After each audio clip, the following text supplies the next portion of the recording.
This is Husker Online, your authority on Nebraska athletics. In this weekly show, the Husker Online team will give you the latest insight on Husker football, basketball, baseball, and, of course, recruiting. Now, here's your host, Husker Online publisher Sean Callahan. Hello here, and welcome again to another edition of the Husker Online Show. Sean Callahan, Steve Sipple, Robin Washett as first week of the year, guys. Hope everybody enjoyed the week where no one did anything. I mean, it wasn't last week just great. Yeah, it's been a while since we've had a week like that. I worked. Well, yeah, we worked, but just yeah, it's not like we were just sitting around. I wrote here. 2 columns in the last 5 days. I think when New Year's Eve falls on a Saturday, Sean, and Christmas Eve falls on a Saturday, and then Christmas Day and New Year's Day are on a Sunday, and then the observed holidays are Monday. I mean, it's just like this incredible 10-day period of nothing. Yeah, it's all relative. Like, things were still happening. what am I missing here? But compared to For the rest of the country, not Steve Sipple. yeah, I was working. you're the outlier. I no, I'm not. There's a lot of people working. Well, it's not the normal grind. I mean, No, it's not that, but people weren't like in the Husker football offices doing a lot of stuff, like in like what we do. I mean, even Robin had like a solid break with basketball till the Iowa game. yeah, good. That's good. I'm glad. So yeah, we're here, and Nebraska still not done adding players to their roster. They added 2 more at the Under Armour All-American game in Orlando. Cameron Linhart, a 6'3", 250-pound edge out of Staten Island, New York, IMG Academy, listed as a defensive lineman for Nebraska. So, I'll be curious where he fits. Is he going to be a true edge? Are they going to beef him up to a D lineman? How will he grow in this scheme? Then Ethan Nation, a 5'10", 160-pound corner out of Roswell, Georgia. He was getting a tattoo, and then he got the call from Nebraska. You want to come on a visit? And next thing you know, a car picked him up. This was Brian Munson's reporting on Husker Online. Is that how it works? Yeah. He's like, hey, that was the first time he had heard from Nebraska. And hours later, he was in a car heading to the airport. So they'll come and get you. Car service, yeah. Wow. Call you an Uber. Okay, think about this. Like, you've traveled a lot. It's hard to get to the airport. I mean, for some people, it's hard to get there on time and do it right. Imagine a 17-year-old that's probably never really flown, a lot. Because think about when you were young. How much did you really fly? No, I didn't. I flew for the first time when I was 22. Like, we went to a youth group trip to Chicago, and I remember we did fundraisers and pancake feeds and just to go on the trip, and go to Chicago. And it was like a huge deal to fly. So yeah, to get a kid through security on time, get him to the airport, I think schools have learned that it's a lot easier just to have a car service. As far as those 2 kids go, those are both significant pickups. I mean, I think people are a little more familiar with the big man. Linhart. Yeah, Linhart. But Ethan Nation, if you watch his huddle, you watch his video, he's an intriguing player. He's got great ball skills. It's a corner because he was a good receiver. I mean, a lot of his film is him playing receiver. He's a very good receiver. And one of the highlights is him savagely blocking downfield. He's a football player. He is a legit, Sean, he really captivated me. I don't get that way with recruits very often, but man, that kid is I think he'll be a factor pretty quick. So to your point, last season he caught 27 passes for 427 yards and 3 touchdowns. He also had 36 tackles, 3 interceptions, and a fumble recovery on defense. He was also their kickoff and punt returner. Yeah, he did everything. To your point, he is a football player. Yeah, and he loves it. You can see in his video he plays with joy. Yeah, it's a great pickup for Nebraska. My question still, though, is why was Nebraska his only official visit he took? How is a guy with all the offers that he reported? He reports Tennessee, Georgia, Alabama, Miami, Colorado, Ohio State. He had several offers, Oklahoma, LA. Now, how many of those offers were committable is a whole other discussion. But when you look at it, Nebraska was the only official visit he took. So What do you think?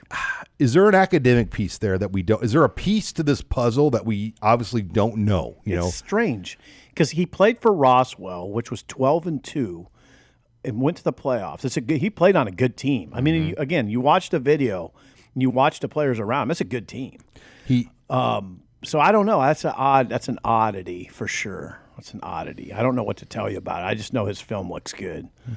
Yeah, and what I like too is he's got that cornerback confidence to him, where there is no unsurety of himself. His quote says, "I'm here to prove that there are not 3 defensive backs out here better than me." Right. That's the mentality you need if you're going to try to make it to this level. That's 4 high school defensive backs Nebraska's taken now in the class. When you break down the numbers with Ethan Nation on board, the other defensive backs, Dwight Boodle, Sincere Seifiala, and Ramir Stewart. So they really loaded up in the high school ranks. Then Corey Collier's coming in from the transfer portal. From Florida. University of Florida.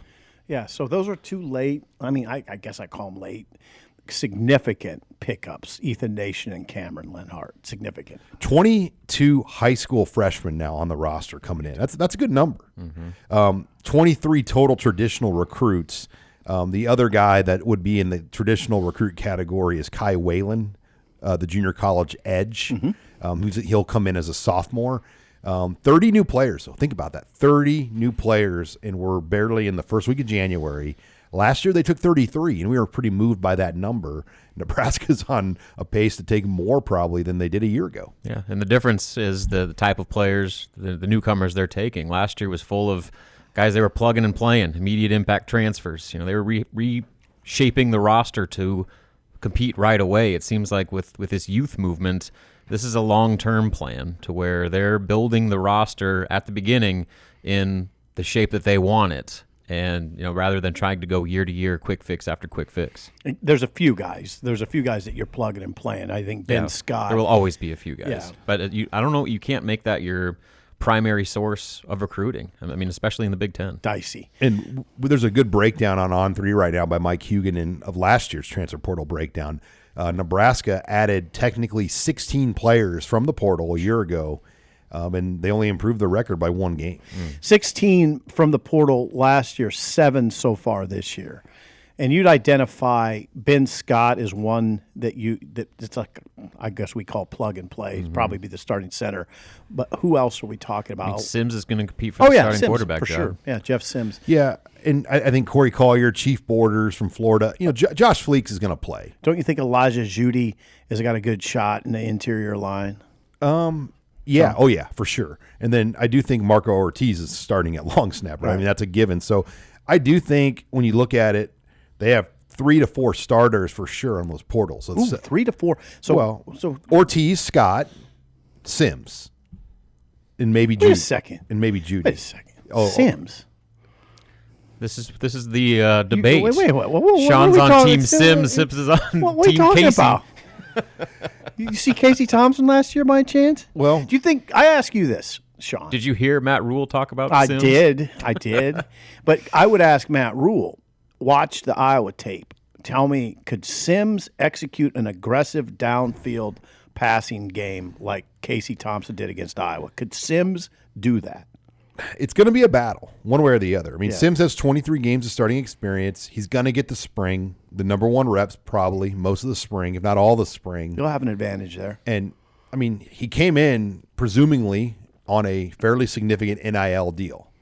It'd be interesting to know the numbers. His NIL versus Casey's. Wouldn't that be interesting? Pretty telling. That would be. We'll never know. We'll never know. Wouldn't that be interesting? Yes. NIL numbers are sticky too because you're talking about cars, furniture. Right. It's not just a dollar amount. Apartments, and you can value an NIL deal any way you want. Like you can say, oh yeah, that apartment deal is worth $3,000 a month when it might be those guys compare apartments.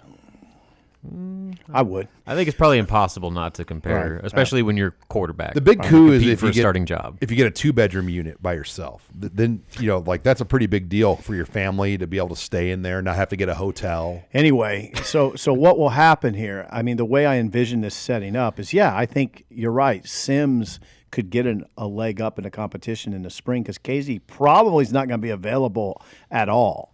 But then Casey will get well. He's had shoulder surgery. He will get well. He will get his rhythm back in the summer, and then in August it's on. And he's the type of guy that is not going to leave Rule's office or Satterfield's office. Like, he's going to be there, up there. every day, Yep. watching film, breaking down Yep. film with the staff. I mean, like, he won't be just some stranger sitting on the sideline. He won't be on the field getting reps, which is critical, Right. Especially learning a new offense. But from the mental standpoint, he's not going to miss a thing. Yeah, and here's the thing now, Casey, some people say, Sipple, do you really think he'll be there come August or after Where's he spring? going to go? Well, now listen, he's pretty marketable. Go run his training facility in Oklahoma City. Yeah, but he could find a school in May. What's the portal dates? May 1 to 15th? But would it be a good Power 5 school? I don't know. I mean, that's hard to say. I mean, like, somebody'd have to really have injuries and things happen.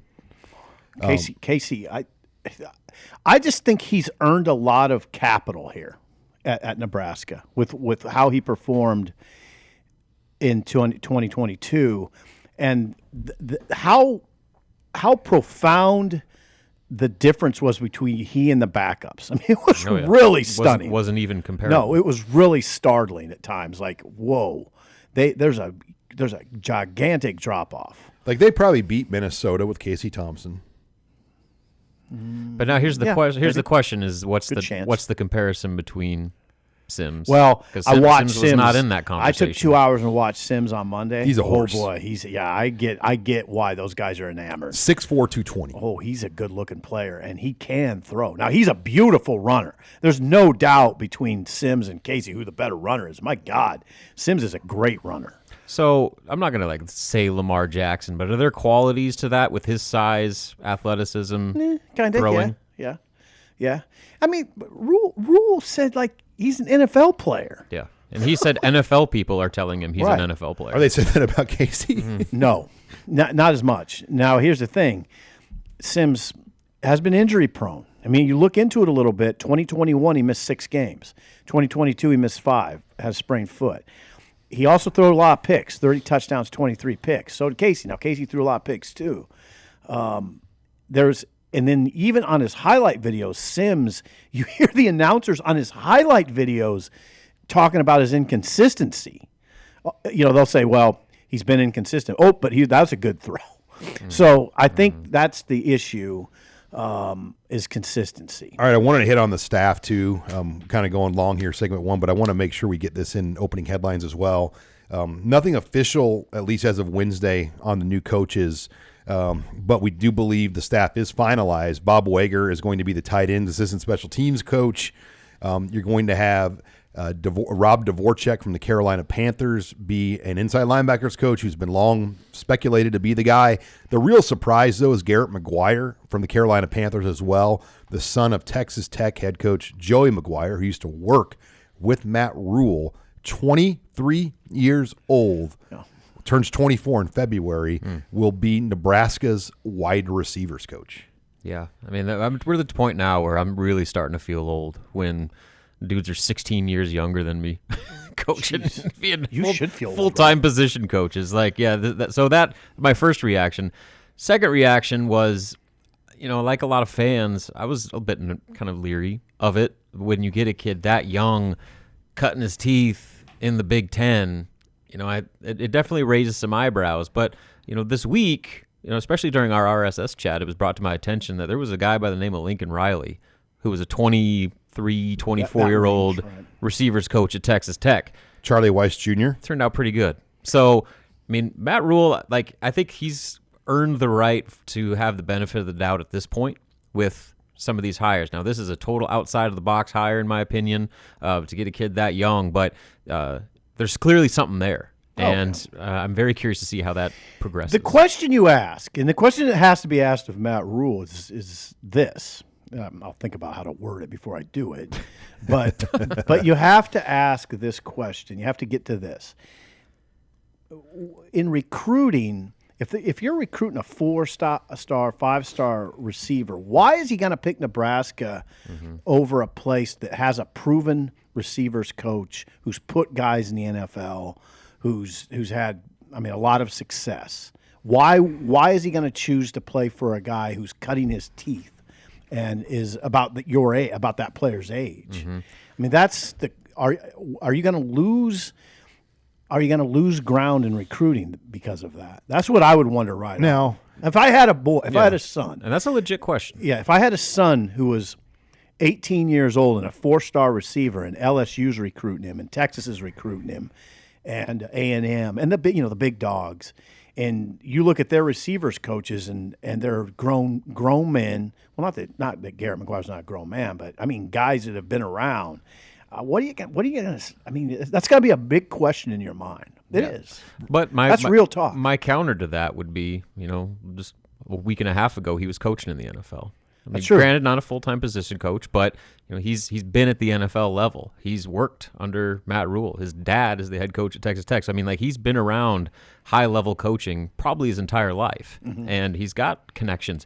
You want to talk about relating to players? Josh Fleeks, the Baylor transfer, was a teammate of his at Baylor. Yeah. So, yeah, I mean, maybe that relationship is positive. Yeah. Real quick, Bo Pelini, your close colleague or friend, Sipple, I mean, how old was he when he coached for the 49ers? Yeah, he was young. He was in like his 23. 20s. Yeah, he coached Deion Sanders when he was that young. Yeah, he was. Yeah, that's a good point. That's a good point. And you mentioned Charlie Weiss Jr. yeah, and he's like a young 20-something 22, 23 when he was hired by Lane Kiffin, and I mean, at Florida Atlantic. yeah, and he came from Texas Tech, or he had another job before, or Atlanta Falcons. He was the Atlanta Falcons, then Lane Kiffin.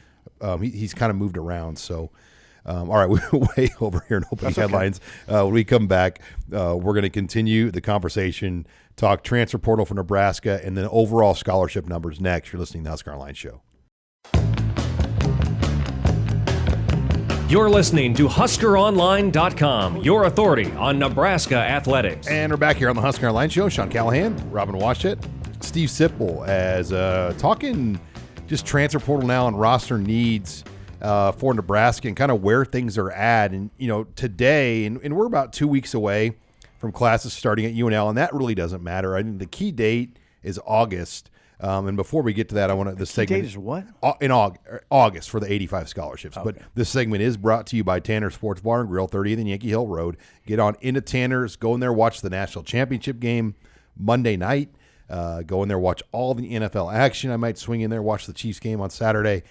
Chiefs are playing Saturday night against the Raiders. But 30th Yankee Hill, get some wings, cold beer, burgers, sandwiches. That's Tanner's Sports Bar and Grill. But sorry about that. Back to the numbers. Okay. Nebraska is today at 92 players on scholarship. Now, the portal closes January 16th, and it reopens May 1.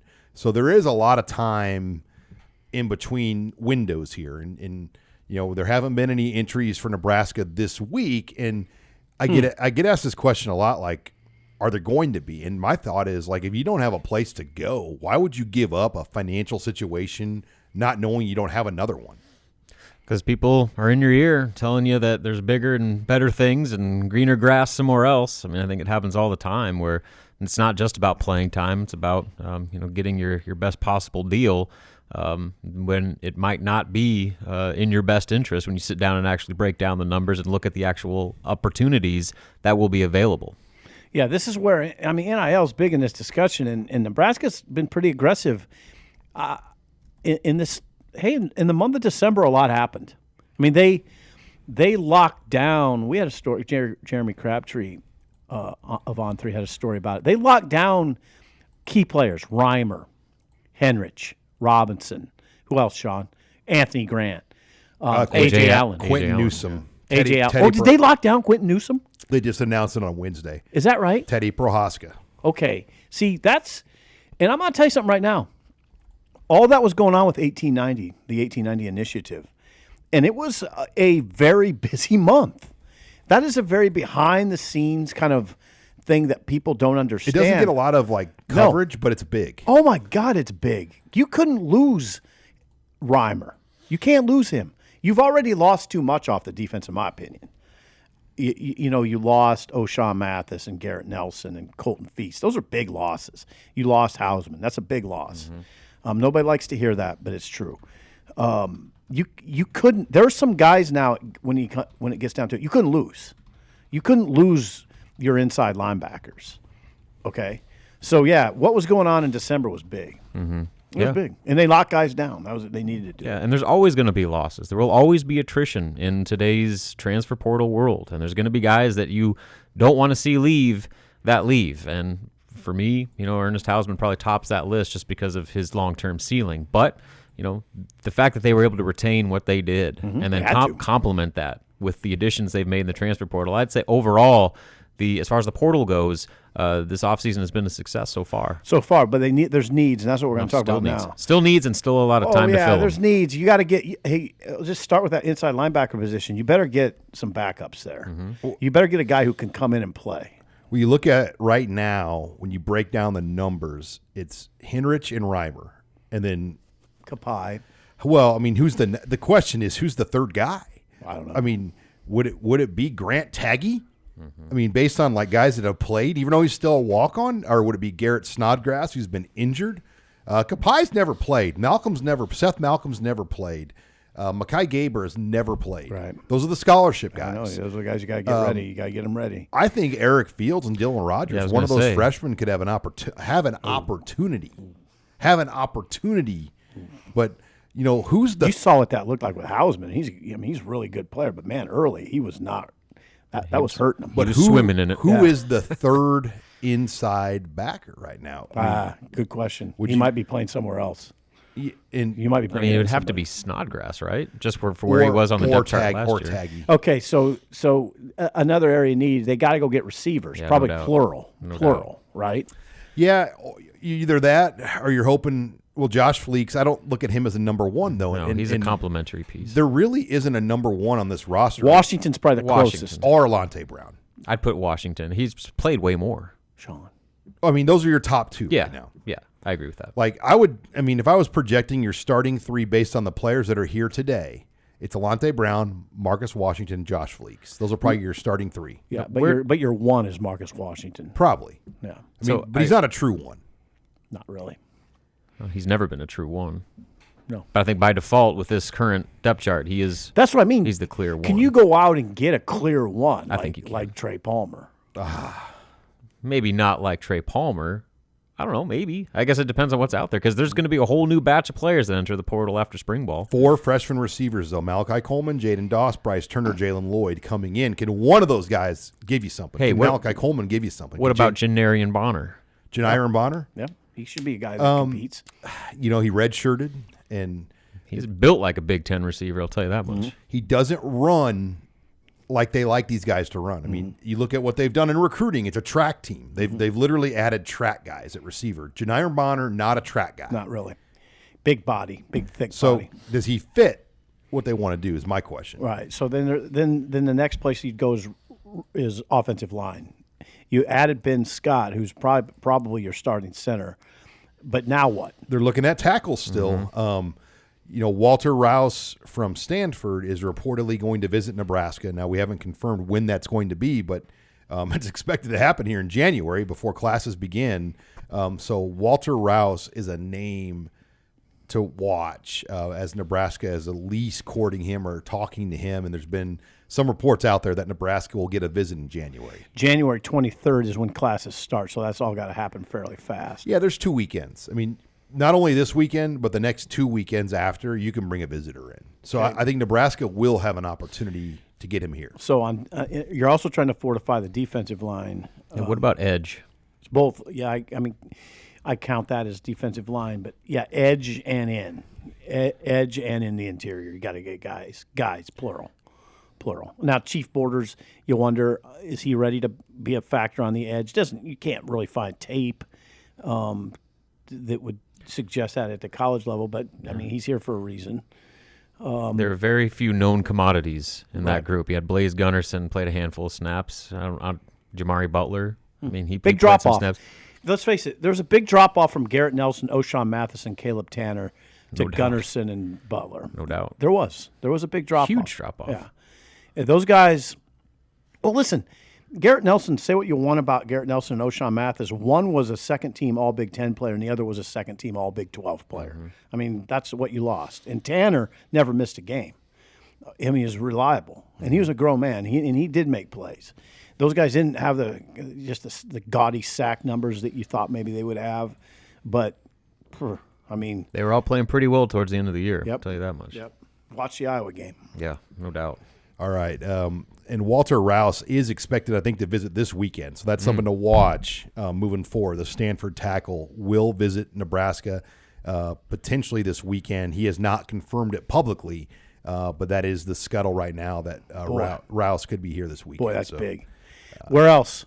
Where else are you looking? I think you're set at running back. That doesn't mean you turn your back on a real good one, but you're good. You're pretty good at running back. Kind of that room's getting a little crowded now. With Grant and Allen coming back. Grant's coming back. Allen coming back. Ramirez back. Gabe Irvin's back. They're pretty set there. All right, when we come back, we're going to talk Nebraska basketball. The Huskers had a disappointing night in East Lansing. Can they rebound this weekend in Minneapolis? Robin Washett will give us the latest on that. You're listening to the Husker Online Show. You're listening to HuskerOnline.com, your authority on Nebraska athletics. And we're back here on the Husker Online Show. Sean Callahan, Steve Sipple, Robin Washett talking Nebraska basketball. After a really, really high moment defeating Iowa a little over a week ago, the Huskers traveled to East Lansing, a great opportunity on the road, and it just wasn't meant to be. Nebraska falls 74-56.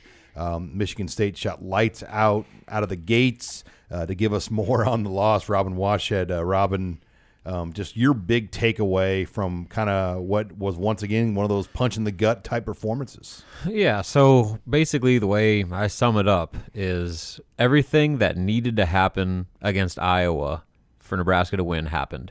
Everything that could not happen against Michigan State for Nebraska to win happened. And so obviously you start with the offense. The shooting in the first half was atrocious. They were in the 20s from the field, 1 of 11 from three-point range, missed a bunch of free throws.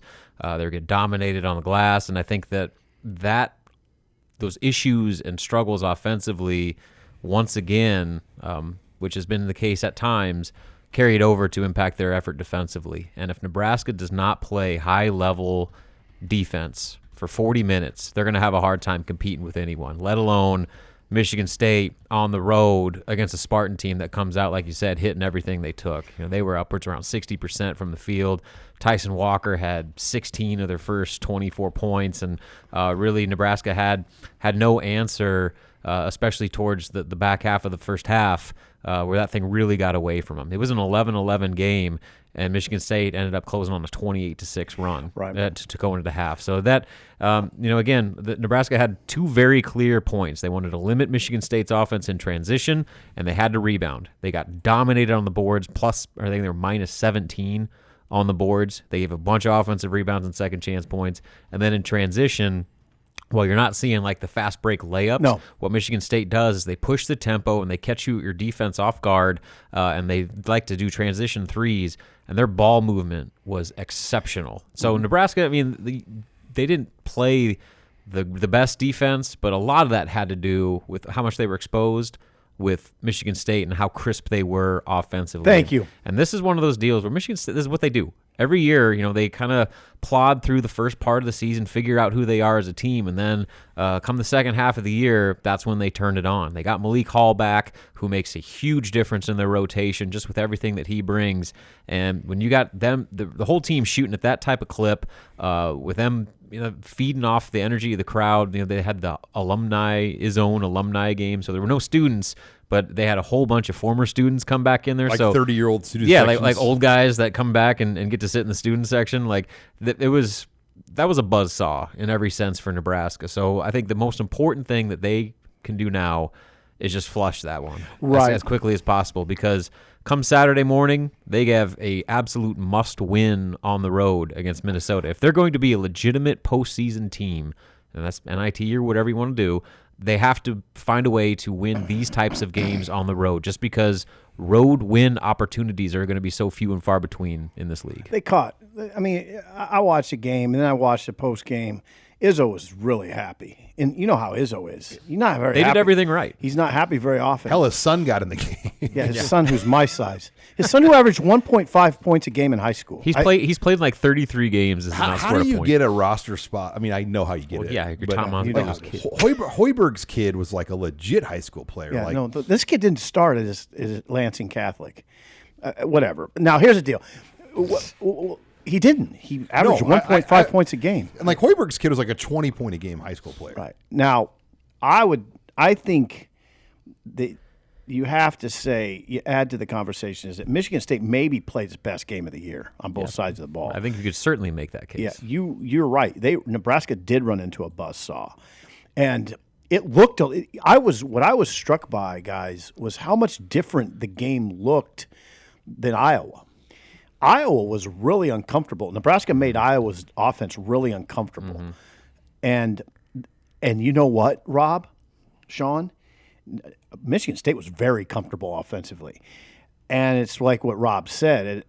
Iowa doesn't do what Michigan State does, which is push pace and try to get shots early in the clock. And if they don't, the ball was moving. I mean, it was live. Yeah, the passing in the half court. So when Nebraska great. did what they wanted to do, and they forced Michigan State to try to play a half court game, Michigan State was exceptional, Crisp with how quickly they were moving the ball. And you know what, Rob? They got comfortable looks. Yeah. I mean, Tyler Walker was getting comfortable looks. Yeah, and when you start seeing those shots fall early, Yeah. then all of a sudden the crowd, the 50-50 shots go in a heck of a lot more. Yeah. Call me crazy, but an 11 a.m. road opportunity, I mean, that's a good time to go into a road venue. I mean, those students aren't going to be as live. If they're students at all. I mean, it's at 11 a.m. It's January in Minneapolis, having to get up in the morning to go watch it. I mean, so I think Nebraska's got a real opportunity, Robin. In Minnesota, you could make the case is probably now considered the worst team in the Big Ten, but that being said, they almost beat Wisconsin on the road on Tuesday night. So, and you're going up there right now. That's your plan. That's the plan. So be able to see it. And the reason I justified it is because this is such an important game. Like if Nebraska really is that team that come March, we're talking about them having a legitimate postseason option.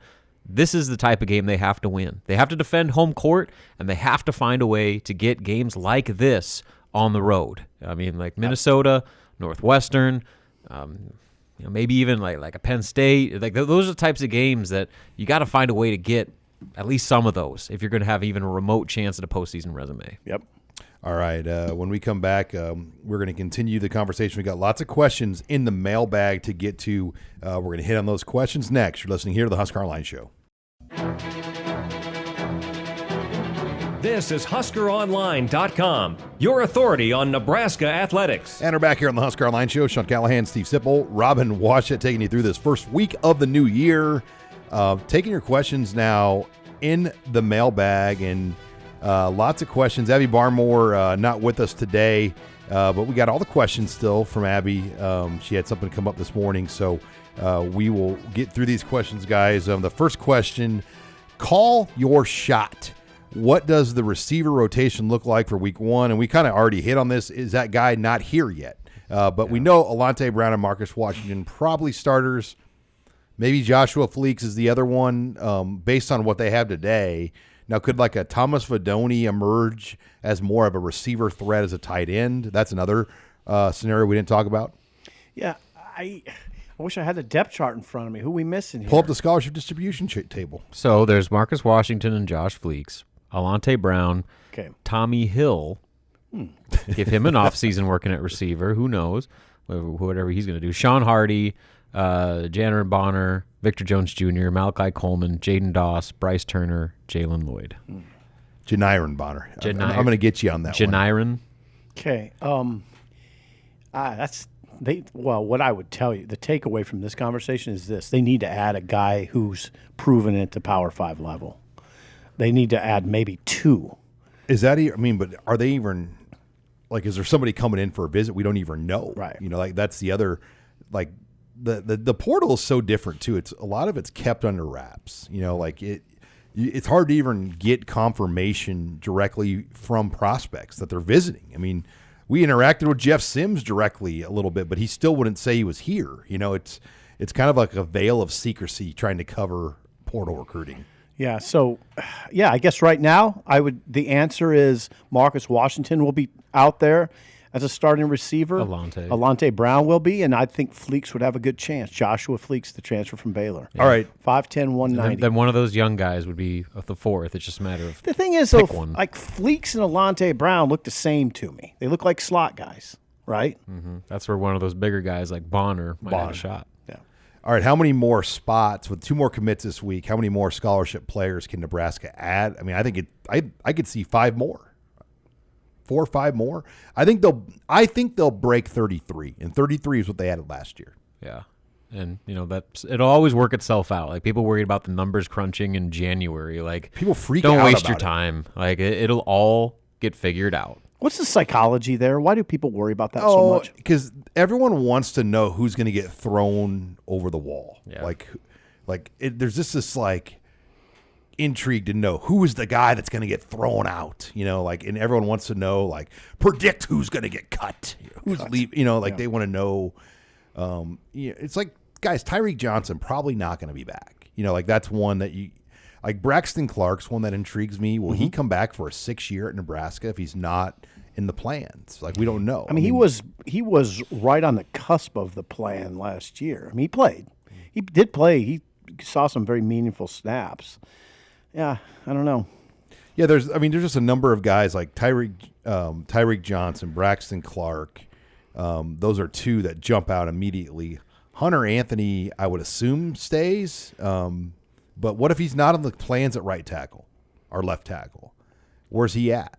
Where's Noah Pola-Gates at? Yeah, he's the secondary. They're bringing in a lot of bodies like Deshaun Singleton, Noah Pola-Gates. Those are 2 that jump out to me in this conversation. Kane Williams. Where's he at in this conversation? Mm-hmm. If Jaleel Martin leaves the spring not liking where he's at, where's he at in this? New staff. He's not one of their guys. Yeah. There's a lot of that. Tamon Lyman. Yeah. Where's he at? Javier Morton. Yeah. Where's he at? I think you could go through and make a case on a lot of names on here. Inside linebacker, Seth Malcolm, Randolph Kapai, Makai Gaber. If they can't get in the 2 deep now, are they ever going to get in the 2 Well, deep? isn't this a discussion of a lot of these players will see where they can position themselves in the spring? And then that May 1 to May 15th window. Right. So there's a May 1 to May 15th portal window. That's critical.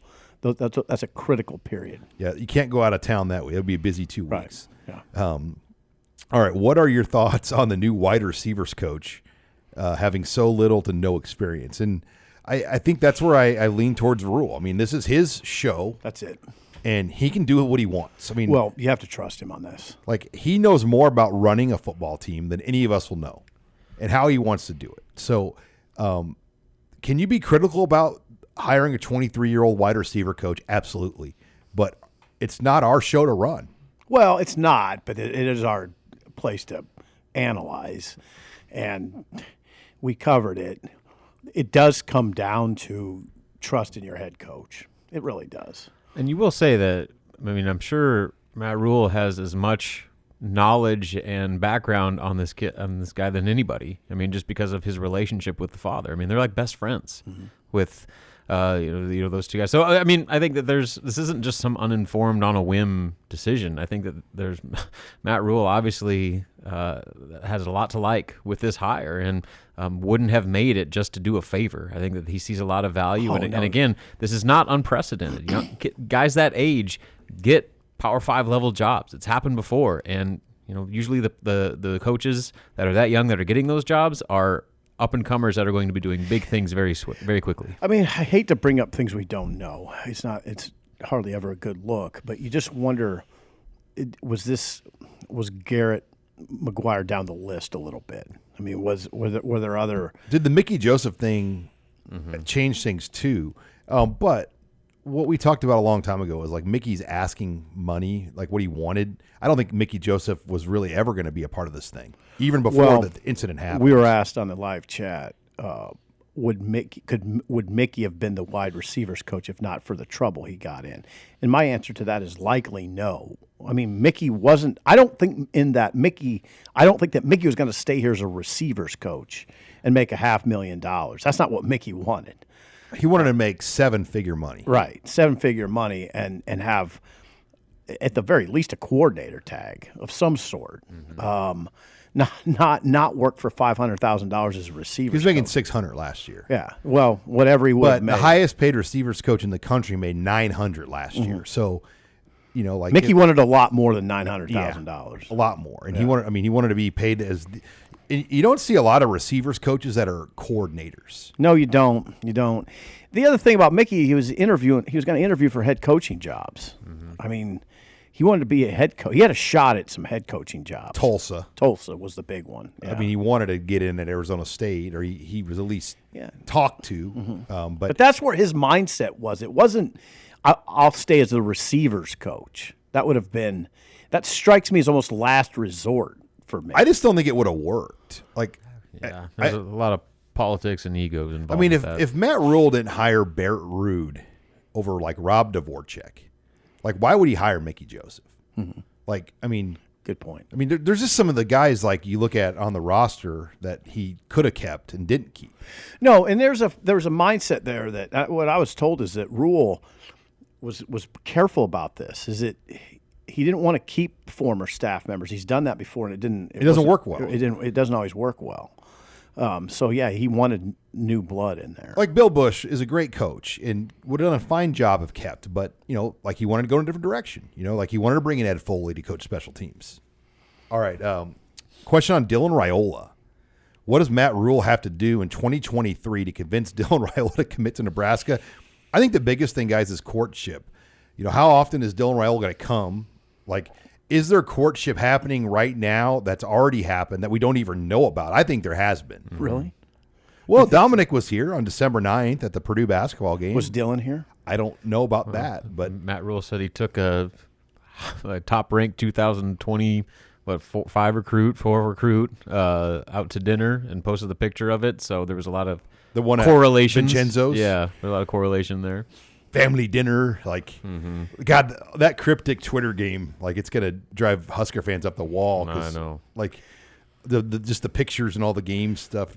Well, the answer, but the answer to the question of how do you get Dylan Raiola is it's also largely NIL. I mean, you're gonna have to pay him. You have to pay him. I mean, I want to say $1 million, right? I mean, isn't that what we're talking about? That's about the market for a 5-star top-ranked quarterback, top ranked player overall in the class. Yeah, it's $1 million. Yeah, and he's I mean, there's two collectives technically with Nebraska football, but really only one that's operating 1890. But the other one, the Big Red Collaborative, is highly connected to Dylan Raiola. So, their value in the conversation of Dylan Raiola, in my opinion, is fairly significant. Yeah, I don't know. It's a very interesting conversation because of the world we're in. Courtship, NIL, but they also have to show it on the field that this is not just some dumpster fire that you're going to walk into and not even compete for anything remotely close to a championship. Let's face it. Hey, Rob, some of this. Sorry to cut you off, but some of this is an offensive line discussion. Where's Uncle coaches? I mean, if the offensive line falters like it did in 2022, if it does that again in 2023, the conversation gets pretty awkward, right? So, you got to watch that. You got to watch that stuff. All right, as we take questions in the mailbag, when will we hear from Matt Rule and or the assistant coaches in an interview, get to know kind of roundtable format? We think maybe next week. It's going to happen. Here's the thing, guys. The coaches are not on campus right now. But the entire staff is not here yet. Okay. The new hires. So they haven't even officially announced a full staff. So if you're going to do like roundtable with the offensive coaches, don't you want all the offensive coaches here? Yes, but how? If for instance, if this player from Stanford, this tackle, is visiting this weekend, don't they have to have pretty much the full complement of coaches around here? What does Garrett McGuire have to do with an offense like? You don't have to have them all. The two NFL guys still got to work. Yeah, the linebackers coach probably doesn't need to be actively involved in a tackle. Maybe not. But the other thing for next week, when I start to look at, we have days to talk to the coaches. The 13th is when they can go back on the road. So, when will they get out of town? Because from the 13th to the 28th, they can be on the road recruiting. Now they'll come back in town, presumably like Fridays. But maybe not, because maybe they're going to go watch high school basketball games of guys on Saturday and whatnot. So, we hope that we'll hear from these coaches in January, but the recruiting calendar could make it a little interesting. If they divide it up and say 2 days, like when will all the coaches be back in town at one time? Well, so you're suggesting that we'd have to do it before the January 13th. Yeah, January 13th is when things open up again. Today's the 4th. The 4th. Yeah, so there's a window here that hopefully we get him within that window. So there's your answer. Then final question, what is your New Year's resolution, Steve Sipple? I don't make them. I don't really make them. I don't make resolutions. Yeah. Sorry, that's a boring answer. Yeah. Should I make something up? Yes. Say you're going to work out more. No. Well, you did. You joined Planet Fitness. There you Yeah, I go. did. Not sponsored by the show or Get a anything, gym? but we will take your sponsorship if you want to sponsor Steve Sipple. Okay, what should I do better? I should help more with recruiting. That's my New Year's resolution. There you go. Yeah. Help cover recruiting better. I did write. Hey, Robin, did you notice I wrote a breakdown yesterday? I did. Yeah, Branching out. branching out. Man. Yeah, I don't know. I usually don't do them either. My wife always asks me what I'm going to do. I'm like, I always give her the same answer. I don't know. Dry January. Just Yeah. kidding. Yeah, no. Dry January. No, I will not be doing that. NFL God. Playoffs. Giants are in the playoffs. Do you think I'm going to do dry January? Giants are in the playoffs for the first time since 2016? No way. No, don't do dry January. Dry January is not fun. That's physically impossible. Sean, what's yours? And you guys got to get. I don't really know. I mean, You don't force this. You don't have to have a resolution. and I don't want to get all deep, No. be like a better husband. Be a better father. I don't want to get down that route. I'm going to pay attention to my kids more. Be a better listener at home, or just Be more in the moment. Yeah. be present. Be present. And that's These are all very adult things, by the way, that you could do. What's hard about this job is, there's so many things moving around Yeah. at times that you have to not always be present, Right. Because Well, come on. There's people all over the world that could say that. I mean, well, what we went through in December was one of the longest, hardest months. I think you've done this 33 years. Wow, I've done happened. it over 20, and I mean, we both got pretty. I mean, it it was didn't help that it was 50 below. That's what I always remember. Yeah, about it was Arctic cold, the most newsy month of December ever. We all got sick. It was a grind. It was awful. Let's just face it. It was 50 below is what I'll remember about it mostly. covering. God, I sound like a wimp sometimes. We didn't have to go anywhere I don't know. I kind of did. You have to go do something. you do a show. Yeah. All right. Well, when we come back, so our New Year's resolution, we're not telling you. No, New Year's resolution, no complaining. No complaining. Yeah, there you go. Yeah. Just grind. Grind. Grind harder. Yeah, just be happy. Be happy that you're able to grind. Our How New about Year's that? resolution is we're going to be on a bull trip next December, hopefully. Oh, that would be nice. Think about that, guys.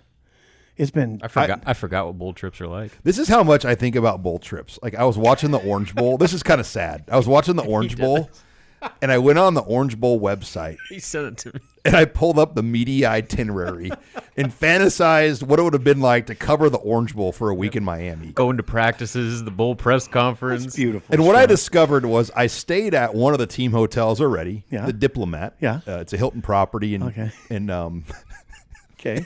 Keep going. Hollywood. Yeah. And then the Fontainebleau or whatever. Yeah, Fontainebleau. Fontainebleau is the Yeah. other team hotel. Okay. And That'd be beautiful. and it was like, God, how amazing would Yeah, that it be? would be amazing. It would be. There's nothing wrong with fantasizing about it either. I'd take a Citrus Bowl trip, I'd take Tampa, Yeah. Vegas, Yeah, any of that. Charlotte, Yeah, any of that. any of them. I take Shreveport. I would die for Shreveport. I mean, I'm not going to complain. I'm not going to say Pinstripe Bowl, but any of those ones you mentioned would be great. Too bad El Paso. Robin and I, when it was back in play, we joked about how we would have ventured over to Juarez. Not a good idea. I mean, we were younger and dumber. When Not he a said great that. idea. Make some bad decisions, see what happens. Jerry Murtaugh tells the story how he got arrested in Juarez. Oh, there's a shock. when they were there for the Sun Bowl and was it 69 or Yeah. when they played Old Miss and Devaney got him out of jail. Yeah, I don't know that we'd want to go to Juarez. No, I know. Yeah. All right. Well, this got way off the rails, but I thought people would enjoy that. I pulled up the Orange Bowl. I love that. We'll just leave you with the thought of what Sipple would do with And I did the day in Juarez. I did send it to Robin. I said, Robin, how great would this week be right here if we were in Miami for this whole week? Nice. But all right, when we come back, we're going to talk Kevin Warren maybe leaving the Big Ten and Jim Harbaugh maybe leaving Michigan. You're listening to the Husker Online Show. All right, here we go. This is HuskerOnline.com, your authority on Nebraska athletics. Final segment here of the Husker Online Show. Sean Callahan, Steven Sipple, Robin Washut, having fun here as we always do on the Husker Online Show. And that's something we always say, like, God, you guys have a lot of fun doing this. We do have a lot of fun. Yeah, you kind of caught me on that resolution thing. I hope people aren't disappointed that none of us had a resolution. We did. We're going to a bowl trip. Grind harder and go to a bowl trip. And no complaining. And no complaining. Okay. And hopefully it's in Florida. We all like Florida. Mm-hmm. But if it's somewhere else, we'll be fine. All right. Grind somewhere else. Speaking of bowl games and other topics, Jim Harbaugh, and you know they obviously blew that game against TCU. They had a fumble inside the 1 yard line. They had 2 pick sixes. They had, I mean, a lot of things. You know, they still almost won. But now, and we're not going to get in the game. Jim Harbaugh could be leaving Michigan to either Carolina, maybe Denver. Indianapolis. What percentage do you guys put that Harbaugh is in the NFL next year? Over 50 or under 50? I'm going to go over 50. Slightly over 50. Yeah, not like dramatically. Like I don't think it's a sure thing, but I think that if the right opportunity presents itself, which there's going to be some decent jobs available for, especially for a coach of his pedigree.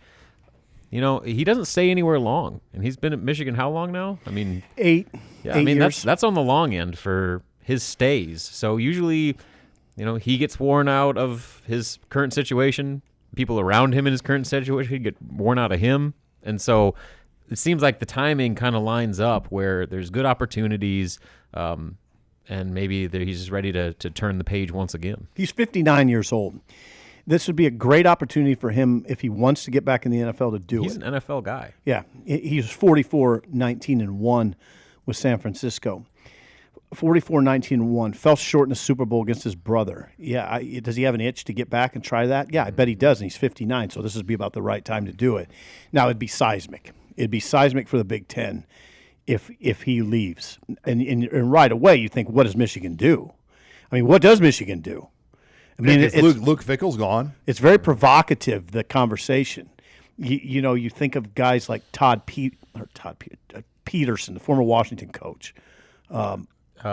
Peterson, Sean. Why Peterson. can't I think of his name? Anyway, Peterson. You think of him. Get it, Rob. I don't know. Bob Stoops comes to mind. Bob Stoops is a Rust Belt guy from Youngstown. Chris Peterson. Duh. Chris Peterson, you wonder about. Bob Stoops, you wonder about. You wonder about P.J. Fleck. Where would Michigan go with that job? Mm-hmm. Well, that's the type of job, though, that, I mean, like you could see a coach who you would assume is in a comfortable situation maybe reevaluate it and say, well, that's Michigan. What about Urban Meyer?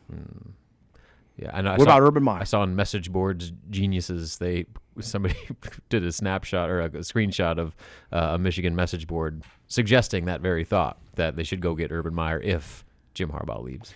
Urban Meyer comes to mind. Talk about drama. Oh, it'd be really, yeah, and you're right, though. That is the sort of job where someone that seems comfortable might go, like Dabo. I mean, you kind of wonder about Dabo Sweeney. Probably not, but that's the sort of coach that comes to mind. I just think it's seismic. I mean, it's seismic because, in part, because Harbaugh's been very successful there now. Well, Harbaugh's making just over $8 million, which is below James Franklin, which is below Ryan Day, which is below Mel Tucker. Mm-hmm. Well, I think he'd have to get over $10 million to stay at Michigan. That's my take. And according to the USA Today salary database, there are technically, and it's hard to know because the numbers change, but there are 3 coaches over 10 right now: Kirby Smart, Dabo Swinney, Nick Saban. But Brian Kelly's right there at 9.8. Mel Tucker's right there. Mel Tucker's right there at 9.5, which is crazy.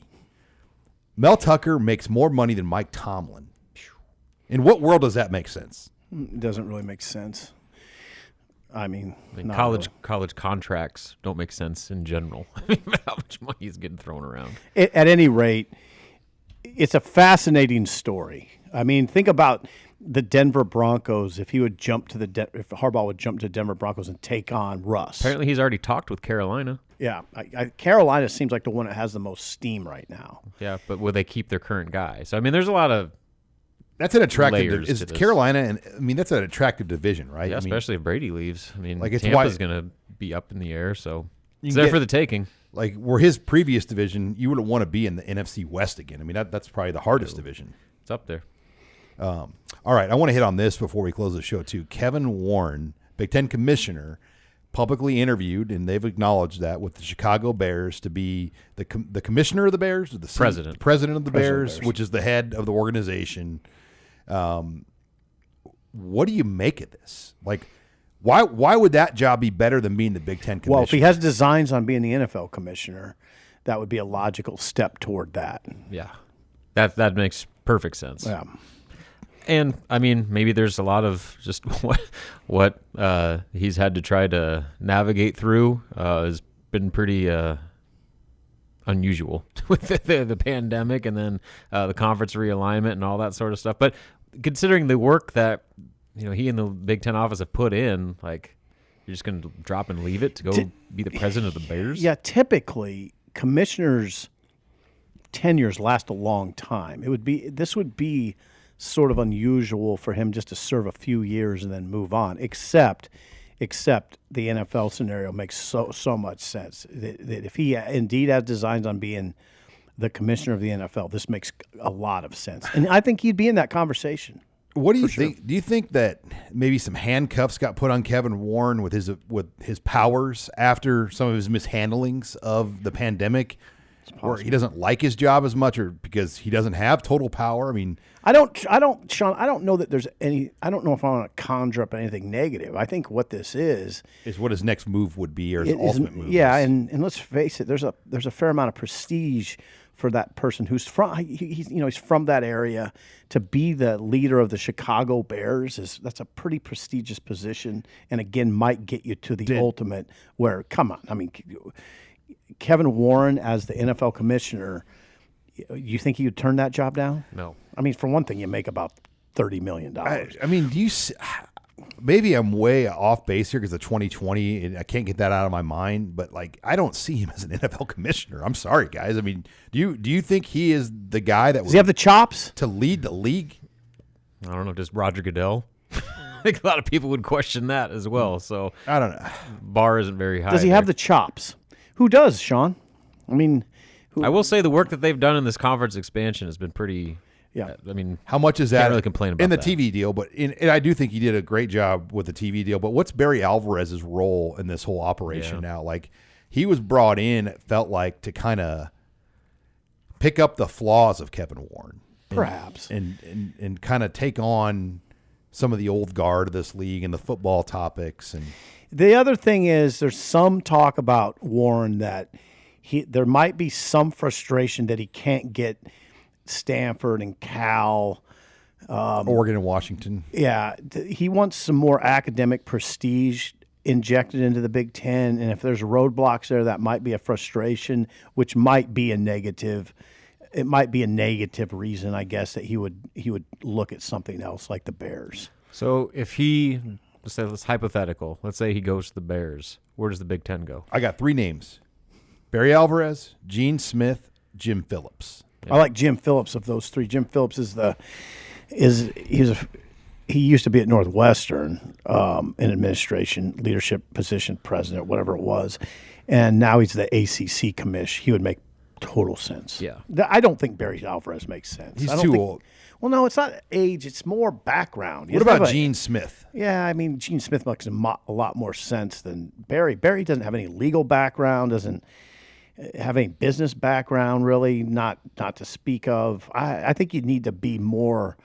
You need to have more variance in your background than Barry Alvarez to be the commissioner of the Big Ten. Phillips is a no-brainer. I mean, Phillips like, makes it's a lot of seamless. Would he come back though after being passed over? Yes, Yes. I think To he be would. the Big Ten commissioner, especially the changing landscape of college athletics, like, that's a pretty good seat to be in. Yeah, I think that's where they'd go. All right. There's names, though, that we don't know. Like, we didn't know Kevin Warren when they named Kevin Warren. We didn't know him. And that's where, like, search committees, they come up with a Kevin Warren name. And then you look at it, you're like, wow, this guy would make sense. So, all right, well, lots to keep up on. Make sure you follow Husker Online. Robin will be in Minneapolis. We'll have complete coverage as well of the transfer portal, all things Huskers, as we move you closer here to another era of Husker football with Matt Rule. Thanks again for joining us this week on Husker Online, your authority on Nebraska athletics.